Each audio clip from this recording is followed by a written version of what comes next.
Nawawarang parasira sa Sangay, Camarines Sur, nadukayang mayo na buhay sa kadagatang sakop kang barangay Bungalon sa parehong banwaan. Mantang apat na aldaw nang nawawara na paraoma, gada naman kan makuha sa creek sa barangay Carolina, Syudad ni Naga. Uyan report ni Veblen Reynes.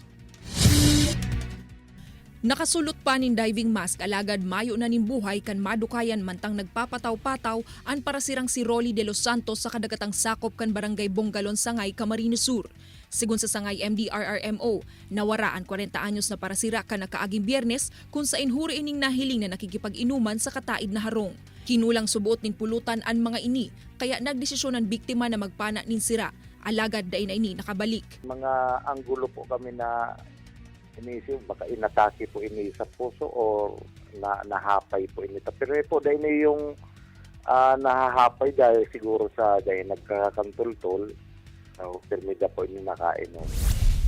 Mientras tanto, sa creek man na ini sa gilid kan tinampo sa barangay Carolina, Naga City, nakuha kan sa iyang pamilya ang bangkay kan 75 anyos na paraoma makalihis an apat na aldaw na pagkawara kaini.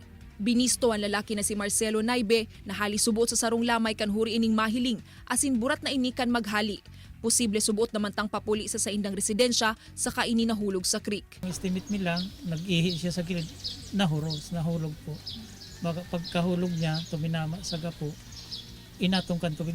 Sa inisyal na investigasyon kan Naga City Police Station 4, nasa stage of decomposition na subuot ang bangkay kan biktima kan makuha sa lugar, asin mayo man subuot nin senyales nin foul play sa insidente. Dain naman nagtugot ang pamilya na isa irarong pa sa autopsy ang hawak kaini.